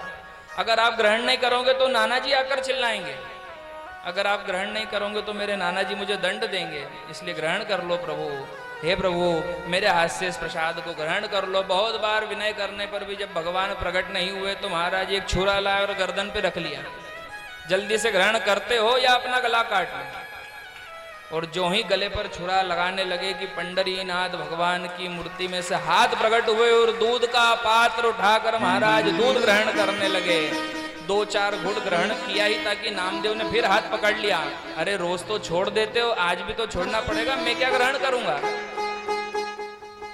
पूरा ग्रहण कर जाओगे तो मैं क्या ग्रहण करूंगा, इसलिए प्रभु मेरे लिए भी तो प्रसाद छोड़िए। नामदेव ने हाथ से पात्र छुड़ाया और वही प्रसाद ग्रहण करके महाराज परमपिता परमात्मा श्री हरि नारायण का अनुग्रह प्राप्त किया। यह कब संभव हो सकता है, जब जीव पर उस परमपिता परमात्मा नारायण की कृपा होती है और कृपा के माध्यम से जीव का मार्गदर्शन करने वाले गुरु सामने आ जाते हैं। जब कोई श्रेष्ठ संत श्रेष्ठ गुरु किसी मनुष्य के जीवन में आता है तो एक बताए हुए मार्ग पर चलने मात्र से, गुरु महाराज के द्वारा प्रदर्शित किए हुए मार्ग के माध्यम से उस जीव को परमपिता परमात्मा श्री हरि नारायण का अनुग्रह प्राप्त हो सकता है। और वही आज राजा बलि के साथ में हुआ है महाराज। राजा बलि ने शुक्राचार्य जी महाराज की खूब जीवन में भक्ति करी।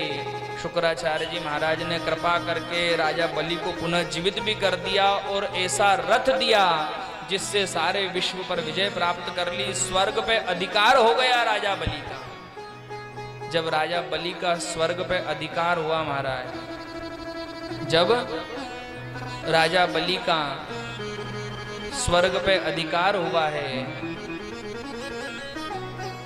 तो सारे देवता पृथ्वी पर भ्रमण करने लगे। और जो ही सारे देवता पृथ्वी पर भ्रमण करने लगे तो सबसे ज्यादा कष्ट मैया अदिति को हुआ। बच्चों का दुख किसको होता है? माँ को। मैया अदिति को दुख हुआ और दुखी मन से कश्यप मुनि के पास जाकर कहने लगी, बोले प्रभु मेरे बच्चों का बड़ा सुंदर निवास है स्वर्ग में, पर ये दैत्यों के कारण से, मैया दिति के पुत्रों के कारण से मेरे पुत्रों को पृथ्वी पर भटकना पड़ा। मुझे कोई उपदेश दीजिए जिससे उनके कष्ट की निवृत्ति हो। तब मुनि ने मैया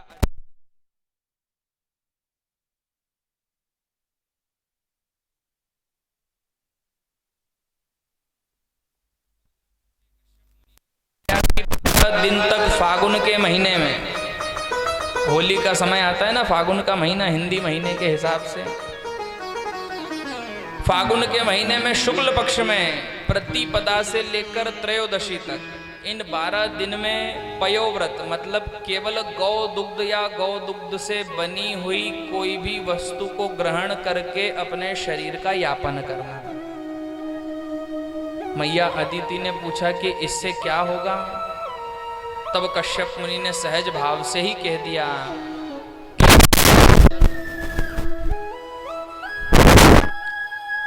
तब कश्यप मुनि ने सहज भाव में ही कह दिया कि इस व्रत को करने मात्र से ही स्वयं भगवान गर्भ से प्रकट होंगे और बालकों के कष्टों को निवृत्ति प्रदान करेंगे। महाराज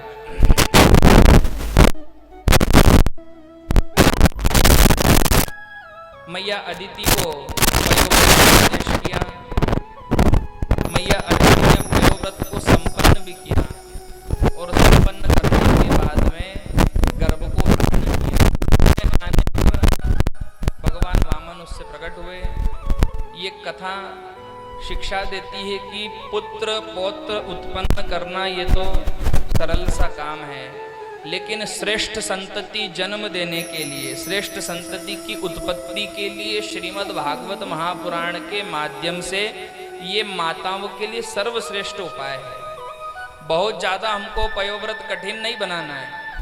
वैसे तो पयोव्रत का मतलब यही होता है कि केवल गौ दुग्ध पी करके ही करना है, पर यद्यपि ये नहीं होता है,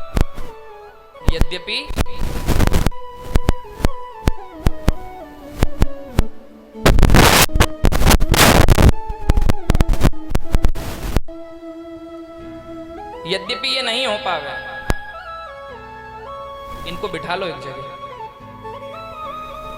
अंदर जा रहे, उठ यहां से, तू भी उठ पीछे, और अब आना मत इधर।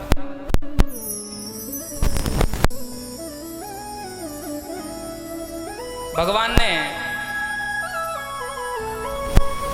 पयोव्रत का उपदेश किया और पयोव्रत के उपदेश के माध्यम से श्रीमद् भागवत महापुराण श्रेष्ठ संतति को प्राप्त करने का यह सरल सा उपाय है कि केवल दुग्ध ग्रहण करके हम कर पावे या न कर पावे, परंतु इन 12 दिनों में उस परमपिता परमात्मा नारायण की आराधना मात्र करने से भी माताओं को श्रेष्ठ संतति की प्राप्ति हो सकती है। पयोव्रत का उपदेश किया, मैया अदिति आराधना करी, फल स्वरूप में भागव के महीने में द्वादशी तिथि में स्वयं भगवान नारायण वामन स्वरूप में मैया अदिति के प्रकट हुए हैं।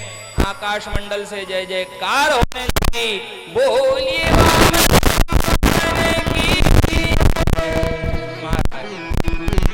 चोरिया भगवान प्रकट हुए हैं और चोरिया के वामन भगवान जैसे प्रकट हुए तो माता ने कोपिन पहना, भगवान को सबसे पहले कपड़ा लपेटा। इधर बृहस्पति जी ने यज्ञोपवीत के ब्रह्मा जी ने कमंडल हाथ में पकड़ा दिया। कमंडल हाथ में पकड़ाते ही महाराज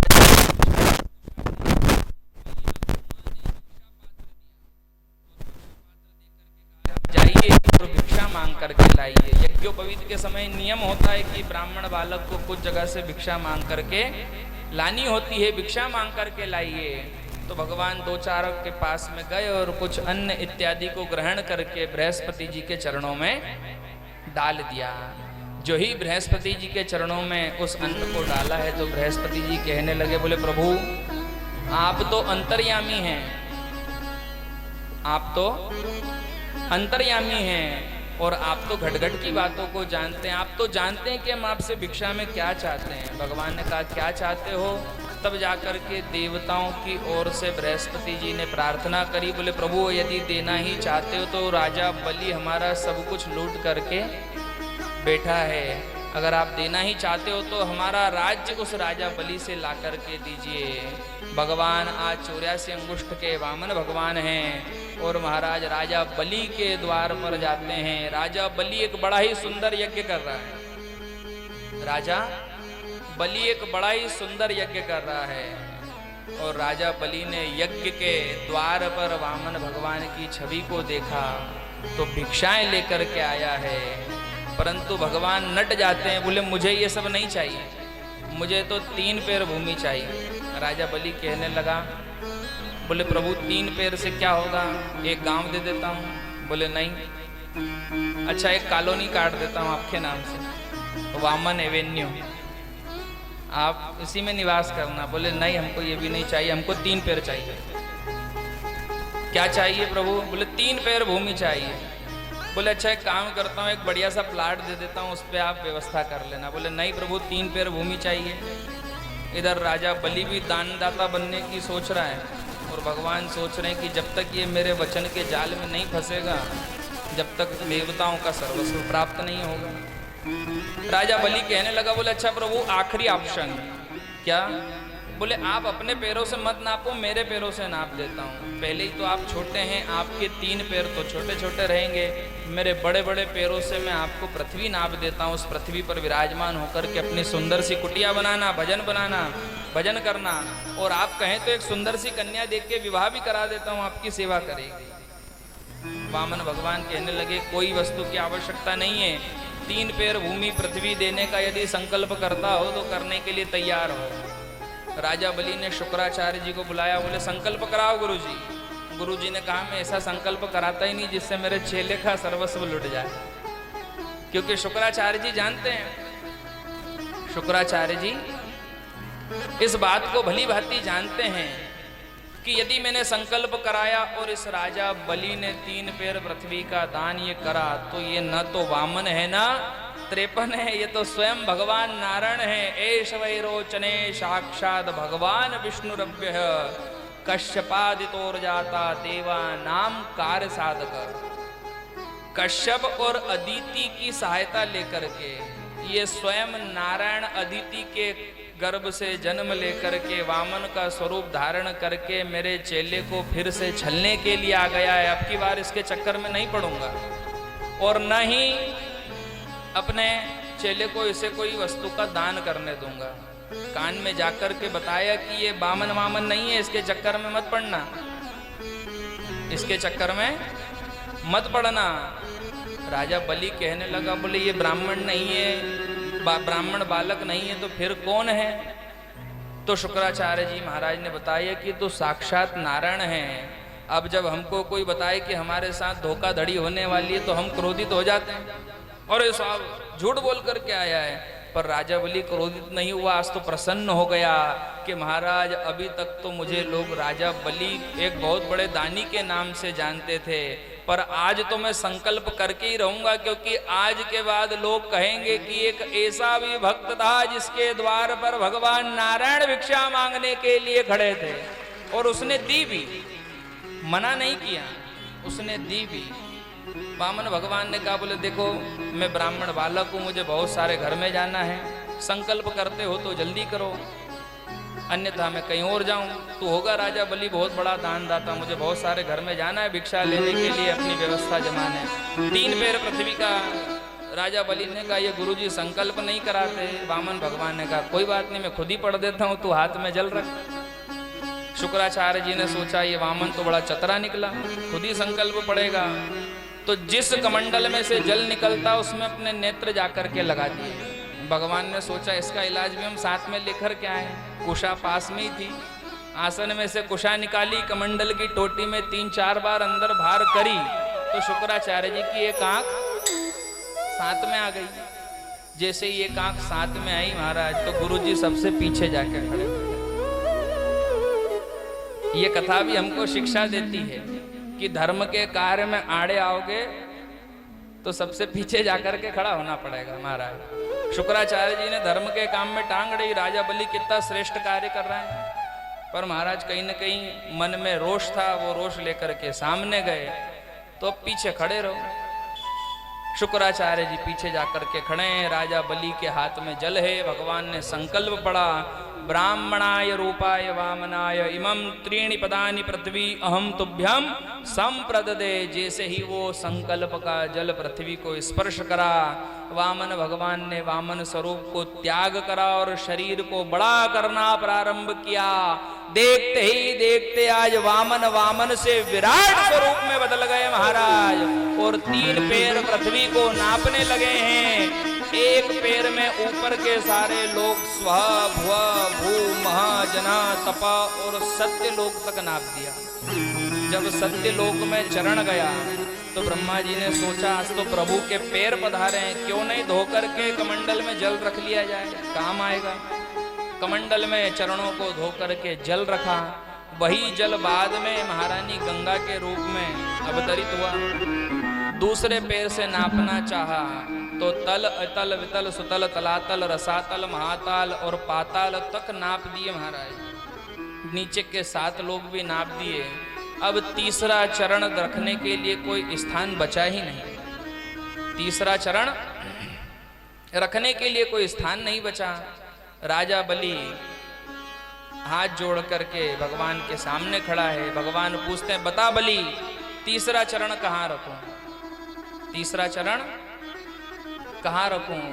अब जाकर के वो राजा बलि कहता है, बोले प्रभु भले ही आपने 2 चरणों में संपूर्ण सृष्टि को नाप दिया है, पर एक व्यवस्था आज भी मेरी स्वयं की है, एक स्थान आज भी मेरा स्वयं का है। कहाँ पैर रखूं बता राजा बलि। तीसरा चरण, अपना मुकुट उतारा, सिर को झुकाया और महाराज चरणों को जैसे ही स्पर्श कराया है, ढोल नगाड़े बजने लगे, दुंदुबियां बजने लगी और प्रहलाद जी तो झूम झूम कर नाचने लगे। श्रीमद् भागवत महापुराण में वर्णन है। प्रहलाद जी क्यों नाचे? प्रहलाद जी क्यों नाचे? प्रहलाद जी और राजा बलि का आपस में क्या संबंध है, कितने लोगों को पता है? प्रहलाद जी के पोते हैं राजा बलि, प्रहलाद जी के पुत्र और उसके भी बेटे हैं राजा बलि। तो महाराज शास्त्र आज्ञा करता है कि पोता जो होता है वो दादा की आत्मा होता है। कौन होता है? दादाजी की आत्मा। जो पोता होता है वो दादाजी की आत्मा होता है। और प्रहलाद जी के मन में ये रोष था कि भगवान ने मुझ पर कृपा करी, मुझे राज सिंहासन पर बिठाया, खूब चाट चाट करके दुलार करा, पर अपने चरणों का स्पर्श करने का अवसर प्राप्त नहीं हुआ। कोई बात नहीं, ये अवसर मेरे पौत्र को प्राप्त हो गया। और जो ही राजा बलि के सिर पर चरण गया है महाराज, झूम झूम करके प्रहलाद जी नाचने लगे। आकाश मंडल से दुंदुबियां बजने लगी, पुष्प वर्षा होने लगी, जय जयकार होने लगी। राजा बलि पर वामन भगवान प्रसन्न हुए और महाराज देवताओं को धुतकारते हुए कहते हैं कि रखो तुम्हारा राज्य, मुझे तो ये राजा बलि से प्रेम हो गया है, मांग राजा बलि तू क्या चाहता है। देवताओं को राजपाट रख दिया कि इतनी सी बात उसने राजी खुशी दे दिया, न झगड़ा करा न लड़ाई करी। बिना कारण से तुम देवता लोग धन संपत्ति के पीछे लड़ते रहते हो, ये रखो तुम्हारा राज्य, मेरा तो मन लग गया इस बलि से। और महाराज जैसे ही मन लगा तो राजा बलि से कहने लगे, मांग बलि तू क्या चाहता है। बलि ने कहा, बोले प्रभु कुछ नहीं, आपका स्वरूप मुझे बहुत अच्छा लगता है, मैं ये चाहता हूं कि जब भी घर से अंदर आऊं बाहर जाऊं तो मुझे आपका ही दर्शन हो गए, मुझे आपका दर्शन हो गए। भगवान कहने लगे, सीधे सीधे ही बोल दे चौकीदार बन जाओ, क्योंकि घर में अंदर आते समय बाहर जाते समय किसका दर्शन होता है? चौकीदार साहब का, है ना। आज हमारे बीच में कनेरिया जी पधारे हैं, बहुत दूर से विजयनगर से कथा सुनने परमपिता परमात्मा नारायण के अनुग्रह से पधारे हैं। तो ऐसा होता है कि जब इनकी कन्या का विवाह था उस समय में इनसे मिलने का अवसर प्राप्त हुआ। तो जिस धर्मशाला में जाना था वहाँ पर सबसे पहले चौकीदार नहीं रोका, क्योंकि आजकल कौन किस कहीं कोई गार्डन है, नाम तो मुझे याद नहीं, वहाँ पर कन्या का विवाह था। अब पंडित जी को रात को 2 बजे पहुँचना, तो रात की 2 बजे जब विवाह संपन्न कराने के लिए गए तो वहाँ पर सबसे पहले चौकीदार ने रोका कि विवाह का उत्सव है, रात की 2 बजे कोई भी प्रवेश कर सकता है धोती कुर्ता में। तो कनेरिया जी से पूछना पड़ेगा। तो साहब आते जाते चौकीदार का ही दर्शन होता है। तो महाराज भगवान द्वारपाल बन करके राजा बलि के मनोरथ को पूर्ण करने के लिए खड़े हुए। लक्ष्मी तो इंतजार कर रही है कि बलि पर अनुग्रह करने गए थे, अभी तक लौटे नहीं लौटे नहीं लौटे नहीं, क्या किया जाए। तो मैया लक्ष्मी ने भगवान नारायण से संपर्क किया, प्रभु वैकुंठ आपके बिना सुना सुना है, पधारिए पधारिए। भगवान नारायण कहते, कैसे पधार जाऊं, ये राजा बलि छुट्टी नहीं देता, आकर के ले जाओ। मैया लक्ष्मी आई। रक्षाबंधन के श्रेष्ठ त्योहार पर मैया लक्ष्मी ने राजा बलि को राखी बांध करके उपहार स्वरूप में भगवान नारायण को मांग लिया और महाराज नारायण को ले जा करके पुनः वैकुंठ में जाकर के विराजमान होने से पहले भगवान नारायण ने आज राजा बलि को आशीर्वाद दिया कि ज्यादा समय तो नहीं, पर इन्हीं 4 महीनों में, किन 4 महीनों में जिसमें बैठ करके हम कथा श्रवण कर रहे हैं, श्रावण भाद्रपद आश्विन और कार्तिक। हम कहते हैं ना देव सो गए, देव सोते होते कहीं नहीं है, देव सो जाएंगे तो फिर सृष्टि का क्या होगा। बोले देवता इस पृथ्वी को छोड़ करके भगवान नारायण के साथ राजा बलि के द्वार पर चले जाते हैं। इसलिए सृष्टि पर पृथ्वी पर कोई भी मांगलिक कार्य संपन्न नहीं हो सकता। कार्तिक के महीने के बाद में, पूर्णिमा के बाद में परमपिता परमात्मा नारायण राजा बलि से आज्ञा लेकर पुनः पृथ्वी पर पधारते हैं। और जब भगवान राजा बलि के द्वार चले जाएं तो पृथ्वी वासियों का कर्तव्य बनता है कि इन्हीं 4 महीनों में सब सर्वाधिक तप, तपस्या, व्रत, अनुष्ठान, कथा, भागवत, सत्संग इनको श्रवण करना चाहिए। क्यों?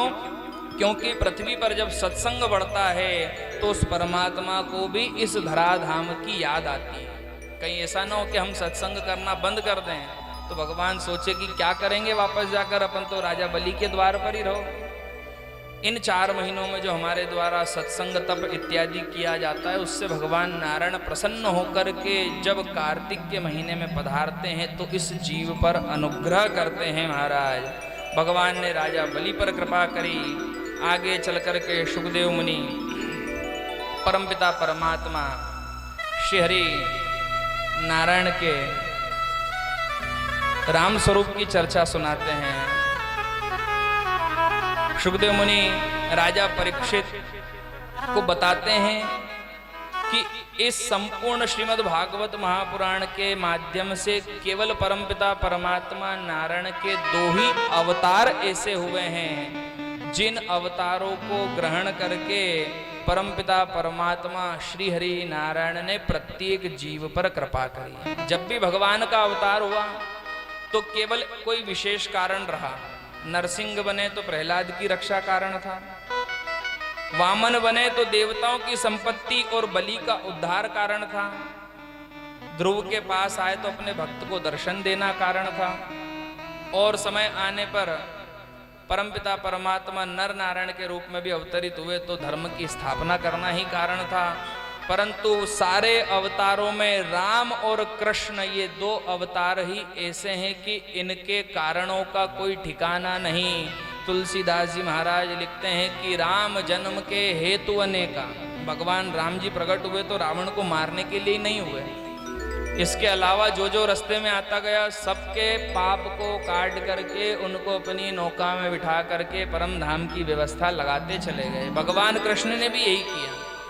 जन्म लिया तो विशेष उद्देश्य तो कंस को मारना ही था, पर केवल कंस को ही नहीं मारा, उसके अलावा भी गोप ग्वालों के साथ में आनंद लेना, अनेक लीलाएं, अनेक जीवों का उद्धार करते चले गए महाराज। और इसी सूर्यवंश का वर्णन जो है राजा परीक्षित को सुखदेव मुनि करने जा रहे हैं महाराज, और बताते हैं कि भगवान नारायण के वंश में ब्रह्मा जी का जन्म हुआ। इन्हीं ब्रह्मा के मरीचि हुए, मरीचि के कश्यप हुए, कश्यप के सूर्य नारायण भगवान हुए, और सूर्य नारायण भगवान के वैवस्वत मनु हुए।